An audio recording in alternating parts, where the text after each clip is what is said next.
मलाड से कोई डॉक्टर संजय हैं जो आए हैं। उन्होंने एक निजी सवाल किया था, हालांकि निजी सवाल का उत्तर देना नहीं चाहिए, लेकिन ये शंका तो रहती है और शंका का निराकरण ना हो तो वही होता है जो सती जी के साथ हुआ था। भगवान के गुणस्तवन में अशंक रहना चाहिए। शास्त्र भी कहता है संशयात्मा विनिश्यति, जिसके अंदर संशय है उसका विनाश निश्चित है। तो ये संशय है तो इसका निराकरण होना जरूरी है। मलाड से संजय आए हैं, डॉक्टर संजय। वो कहते हैं आप स्वयं तो भारत कुलम की बात कर रहे हैं, भारतीय मान्यताओं और विश्व की नई शिक्षा को मिलाकर एक बड़ा विश्वविद्यालय बनाना चाहते हैं, पर आपकी दोनों बेटियां तो लंदन में पढ़ी ऐसा क्यों? पहली बात तो ऐसी बातों का बुरा नहीं मानना चाहिए, इसीलिए मैंने प्रश्न उठाया कि ताकि उन्हें यह ना लगे कि मैं इसका उत्तर नहीं देना चाहता। लेकिन ये बहुत निजी था, इसका उत्तर देना महत्वपूर्ण नहीं था, पर आपके मन में आया और इससे मिलते जुलते 10-12 सवाल और थे, तो मुझे लगा एक बार देना चाहिए। इसके कई तो निजी कारण हैं और कई सार्वजनिक कारण हैं। पहला तो निजी कारण यह है, आप सब सामर्थ्यवान लोग हैं। प्रयास करिए कि आपकी अगली जनरेशन, आपकी अगली पीढ़ी आपके निजी आभा मंडल से बाहर जाकर तैयार हो। महाराज दशरथ छोटे मोटे योद्धा नहीं थे। महाराज दशरथ अप्रतिम योद्धा थे। देवताओं के राजा इंद्र भी जिनके पहुंचने पर आधा सिंहासन उन्हें देते थे कि आइए बैठिए। दशरथ शब्द के बारे में कहा जाता है कि 10 रथों को एक ही वल्गा से, एक ही लगाम से चला देने वाले महारथी का नाम दशरथ है। और मुझ जैसा अकिंचन व्यक्ति ये व्याख्या स्वीकार करता है ज्यादा अच्छी तरह से कि 5 कर्मेंद्रियां और 5 ज्ञानेंद्रियां, इनको जो अंकुश में रखता हो उसी के घर राम पैदा हो सकता है। दशरथ जी ने अपने आभा मंडल से बाहर निकाला राम जी को और कहा कि जाओ जंगल में देखो। यहां पुराने लोग बैठे हैं, अभी बाबूजी मिले थे, हमें हरियाणा से हैं, थे कुमार जी। खूब सारी बातें हरियाणा की याद, एक सारी बातें एक साथ बताना चाहते थे। उन्हें अपने पौरुष पराक्रम की बार बार याद आ रही थी। अगली पीढ़ी को थोड़ी कम याद आएगी और उससे तीसरी पीढ़ी को बिल्कुल याद नहीं आएगी। उसको लगेगा ये तो था ही, ये तो होना ही है, ये गाड़ी तो चाहिए, ये ड्राइवर तो होता ही है, नया फोन आया तो मिलना ही चाहिए, वैकेशन में यूरोप तो जाना ही है, अमेरिका तो जाना ही है, ये तो हक बनता है। ये हक नहीं है। अगली बात बुरी लगेगी बच्चों आपको। और संजय भाई आपने पूछा है, आपकी उम्र भी कम है, लिखा 31 वर्ष के हैं आप। यह जो कुछ मिला है ये तुम्हारा हक नहीं है, ये प्रभु कृपा है। जिस दिन ये मानना स्वीकार कर दोगे उस दिन प्रारंभ हो जाएगा। हम इस सब प्रभु कृपा को अपना हक समझते हैं। हम समझते हैं ये होगा ही, हमें तो मिलना ही है। मैं एक सामान्य से कस्बे से उठ के यहां तक आया हूं। जिस दिन तक मैं ये मानूंगा ये मेरी प्रतिभा के कारण है, मेरी क्षमता के कारण है, मेरे संघर्ष के कारण है, उस दिन तक अहंकार रहेगा। और जिस दिन मैं ये मान लूंगा कि ये सब पीछे जो बैठे हैं इन्होंने हाथ रख रहा है इसलिए हो रहा है, उस दिन तक अहंकार विगलित रहेगा, खत्म रहेगा। इसी मायानगरी मुंबई में बहुत अधिक आभा से जुड़े हुए बच्चे, जिन्होंने कुछ फिल्में की हैं, कुछ सीरियल्स किए हैं, खूब लोकप्रिय हैं, जाते हैं तो भीड़ लगती है। अचानक एक दिन सुबह सुबह समाचार आता है उनके बारे में दुखद कि उन्होंने जीवन समाप्त कर लिया। क्यों? क्योंकि वो अपनी आभा से बाहर नहीं निकले, वो अपने आभा मंडल से बाहर नहीं आए कि वो एक मनुष्य हैं। राम जी को दशरथ ने प्रेरित करके महाराज ने वनवास इसलिए जाने दिया, और माता कैकेयी, आज उन पर चर्चा भी करूंगा, देवताओं के वशीभूत होकर इसीलिए भगवान को भजने में प्रवृत्त हुई, जो मैंने कल कहा था। और मुझे जागृत करिएगा अपनी सूचना से अगर वो कल का एक वाक्य आप लेकर गए हों। अगर जिस रात वनवास मिला उस रात राम जी दशरथ जी से लड़ लिए होते और काबिज हो गए होते सत्ता पर, तो अयोध्या को राजा तो मिलता, हमको भगवान ना मिल पाता, हमको राम ना मिल पाता। तो मैंने भी दोनों बच्चों को इसलिए बाहर भेजा कि मेरे आभा मंडल से मुक्त होकर उनका एक स्वतंत्र अस्तित्व तैयार हो सके। 12वीं के बच्चे को आप छोड़ आते हो विदेश में, और आश्चर्य होगा कि उन्होंने अपनी पढ़ाई या तो स्कॉलरशिप से की या वीकेंड जो होता है उसमें काम करके की, रिसर्च स्कॉलर की तरह। ऐसा नहीं था कि धन की कमी थी। अगर मेरे जीवन पर किसी का एहसान है सबसे बड़ा, तो मेरे पिताजी के एक निर्णय का है। जब मैं इंजीनियरिंग से फरार होकर वापस आया और कहा कि कविताएं लिखनी है, इंजीनियर नहीं बनना, तो मेरे पिताजी ने मुझे समझाने के समस्त प्रकार के तरीके अपनाए, जिनमें मानसिक, आध्यात्मिक और यहां तक कि शारीरिक भी थे। हमारे यहाँ तो चलते हैं, आप तो नहीं चलता। हमारे यहाँ तो जब तक पिता अपने बेटे को ठोक पीट ना ले तब तक लोग शक करते हैं कि इनका है कि नहीं है। आजकल तो बच्चे को जरा सा कुछ बोल दो तो माँ ही कहती है कि वो डिप्रेस हो गया, जाके माफी मांग के आओ। पहले ऐसा नहीं था। लेकिन जब वो हर तरह से निराश हो गई तो उन्होंने एक अच्छा निर्णय लिया। उस निर्णय ने जीवन परिवर्तित कर दिया। 17 वर्ष की आयु थी। उन्होंने मुझसे कहा कि ठीक है, अगर तुम नहीं मान रहे और तुम्हें नहीं बनना इंजीनियर, तो 21 साल की आयु तक 2 वक्त भोजन देना और 2 जोड़ी कपड़े देना ऋतु के अनुसार, गर्मी में गर्मी के, जाड़े में जाड़े। ये पिता होने के नाते मेरा कर्तव्य है। लेकिन तुम एडमिशन कैसे लोगे, फॉर्म कैसे भरोगे, बाहर कैसे जाओगे, ये तुम खुद कमाओ। अब 17 वर्ष का बच्चा एक छोटे 10,000 के कस्बे में कैसे करता? तो एक छोटे बड़े पत्रकार थे, मैं उनके पास गया। मैंने कहा मैं कुछ लिखना चाहता हूं। बोले लिखो। मैंने कुछ लेख लिखे, कुछ कहानियां लिखी, लंदन में, पराग में लिखी। किसी से 35 रुपए आए, किसी से 30 रुपए आए, किसी से 40 रुपए आए। 1988 में हापुड़ में पहली बार अनायास किसी ने मंच पे खड़ा कर दिया, कविता पढ़ दी, तो नीचे उतरते समय आयोजक ने 100 रुपए दे दिए। मैंने कहा कि ये किस बात के अंकल जी?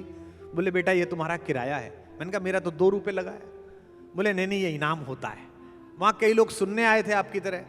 उनमें से एक सज्जन बोले 2 सितंबर का कार्यक्रम था कि 17 सितंबर को आप खाली हैं क्या? हम तो 17 तक खाली थे, हमको क्या काम था?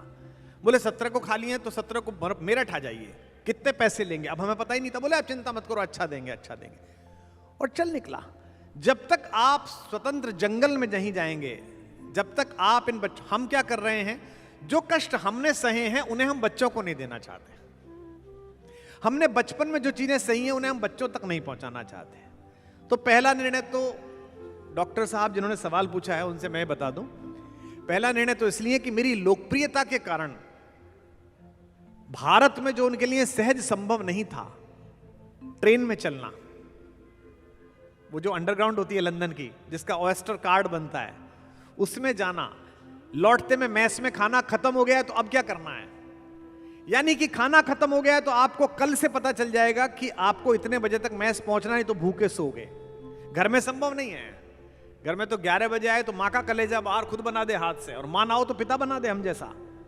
इतने सारे खाना बनाने वाले में लगे हुए। यह अनुशासन जीवन में आना इसलिए जरूरी था। तो लोकप्रियता, यश उनके सहज विकास में बाधा ना पड़ जाए।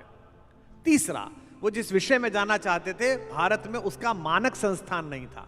यार राजनीति के लोग बैठे, मैं टिप्पणी नहीं कर रहा, हर एक सरकार आई है, हमारे विधान परिषद के स्पीकर साहब बैठे हैं, लेकिन यह दुर्भाग्य ही है कि 80 वर्ष में विश्व की 100 प्रमुख विश्वविद्यालयों में एक विश्वविद्यालय हमारा नहीं है। हम एक यूनिवर्सिटी सम्मिलित नहीं कर पाए। पूरी दुनिया को प्रकाश देने वाले लोग तक्षशिला के माध्यम से, नालंदा के माध्यम से आज विश्व की ओर देख रहे हैं। भारत कुलम मेरा सपना जरूर है, पूरा होगा या नहीं होगा ये जाने, कोई एहसान नहीं है कि मैं पूरा ही करूं। ये माध्यम बनाएंगे तो पूरा करूंगा, नहीं माध्यम बनाएंगे तो इन पे ठीकरा फोड़ दूंगा कि आपने नहीं बनवाया, मैं क्या जानूं। लेकिन बनाना इसीलिए चाहता हूं कि वहां एक ऐसा शिशु पैदा हो, एक ऐसा बच्चा बड़ा हो, पहली क्लास से आखिरी क्लास तक, इंजीनियरिंग करते समय, मेडिकल करते समय, जिसके जीवन में कोई भी प्रकार का प्रदूषण ना गया हो, जो गौशाला भी जाता हो, जो खेती भी करता हो, लेकिन AI टूल्स में भी दुनिया में नंबर 1 हो। यह विचार है, ये सोच है मेरी, ताकि वो विश्व संस्कृति जान सकें। आप सोचिए कि हम जैसे लोग जब पहली बार किसी 5 स्टार में रुके तो कितने संकट में थे, हमें पता ही नहीं था कैसे रुकना है। 2-3 दिन, एक बार 5 बार, पहली बार में 5 दिन के लिए रुके। 2 दिन तक तो हम यही समझ में नहीं आए कि हम नहा तो रहे हैं पर इस शैंपू में झाग क्यों नहीं उठ रहा। वो तो किसी ने पूछा तो उसने बताया कि कंडीशनर है, पता ही नहीं था। आप हो सकता है कि आप बड़े घरों से हो सकता है कि आपके परिवार में पिछले जनरेशन की वेल्थ हो, समृद्धि हो, हम में नहीं था। और भारत के 99.99% लोगों में नहीं है।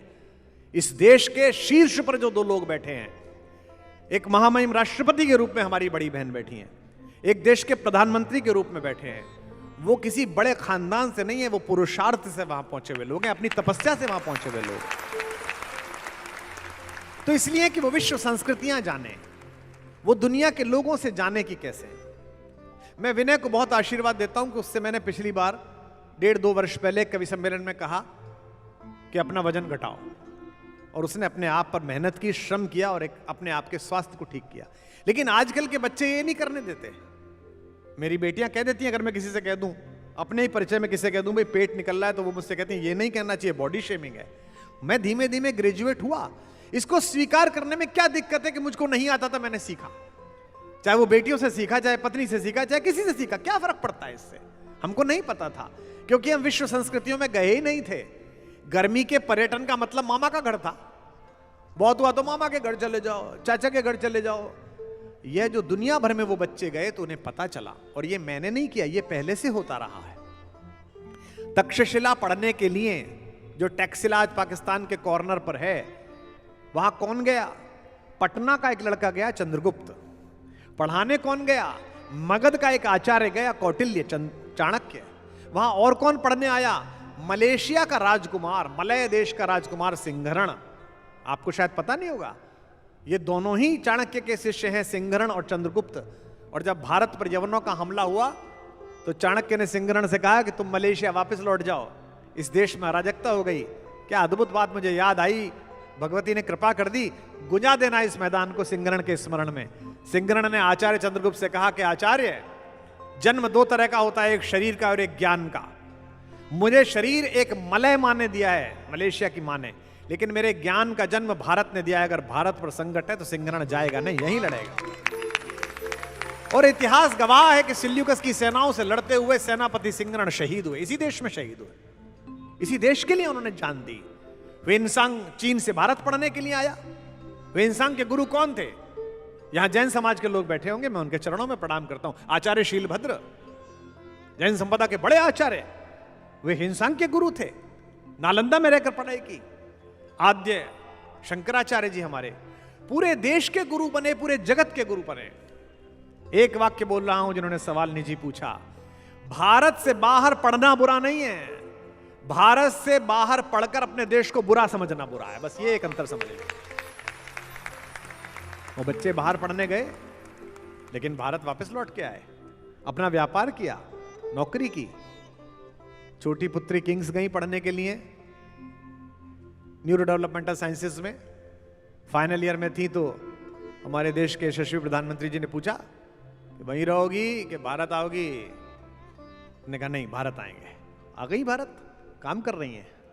तो आप सब भी यह ना सोचिए कि ज्ञान की सीमाएं केवल देश में है। ज्ञान जहां से मिलेगा हम लेंगे। राजनीति के लोगों से अनुरोध है, किसी प्रकार शिक्षा में और संस्कृति में निवेश कीजिए। देखिए, एक पुल बनाएंगे तो सड़क से सड़क जुड़ेगी, कार से कार जुड़ेगी, लेकिन अपने अपने राम कराएंगे, शिक्षा में ठीक सुधार करेंगे तो आत्मा से आत्मा जुड़ेगी, परमात्मा तक का सफर होगा।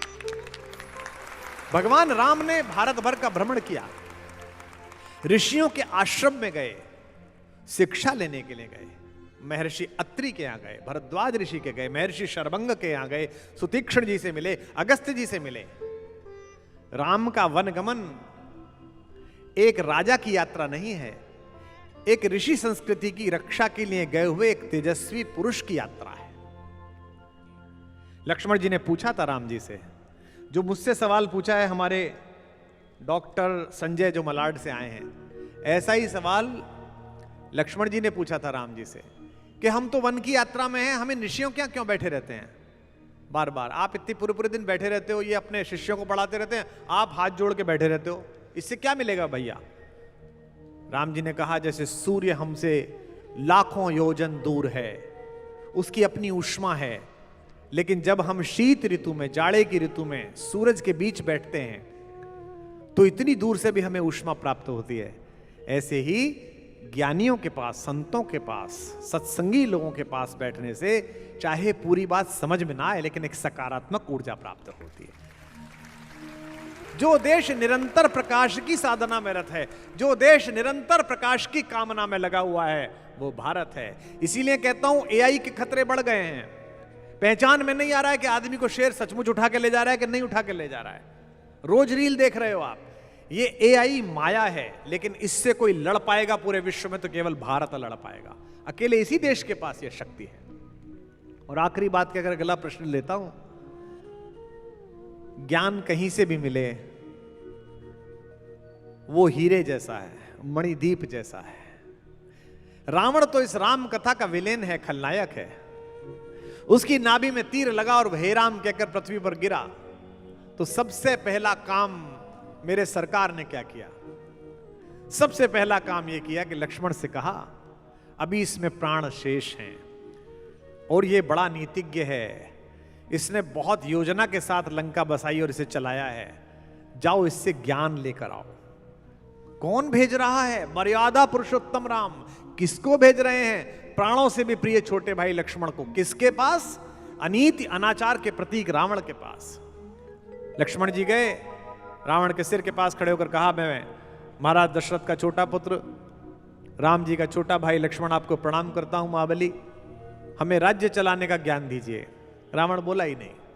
3 बार कहा, रावण बोला नहीं। लौट के आए लक्ष्मण जी, बोले भैया वो तो बोल नहीं रहा। बोले ऐसा तो हो नहीं सकता, कैसे गए थे तुम? बोले मैं तो सीधे गया था। कहां खड़े होकर प्रार्थना की? बोले उनके सिर के पास। राम जी ने जो बात कही वो अद्भुत है। राम जी ने कहा, लक्ष्मण समझो, किसी से ज्ञान लेना हो तो उसके सिर पर मत खड़े रहो, उसके चरणों में खड़े रहो, उसके चरणों में प्रणाम करो। मैं देखता हूं नई पीढ़ी को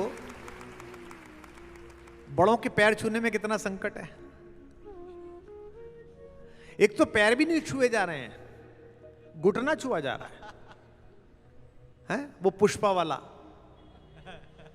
कंधा झुका के। चरण छूने में दिक्कत है, प्रणाम करने में दिक्कत है। लक्ष्मण जी से राम जी ने कहा कि जाओ रावण के चरणों में खड़े रहो। वे चरणों में जाकर खड़े हुए और रावण ने अद्भुत नीति का ज्ञान दिया। श्रीमद् वाल्मीकि रामायण में अलग से उस खंड को कभी पढ़ें और कभी समय होगा तो उस पर विस्तार से मैं बोलूंगा। और मैं आशा करता हूं कि विधानसभाओं में, विधान परिषदों में उसका अलग से सत्र होना चाहिए। उस नीति का कि राज्य चलाने की नीति क्या है जो रावण ने समझाई थी।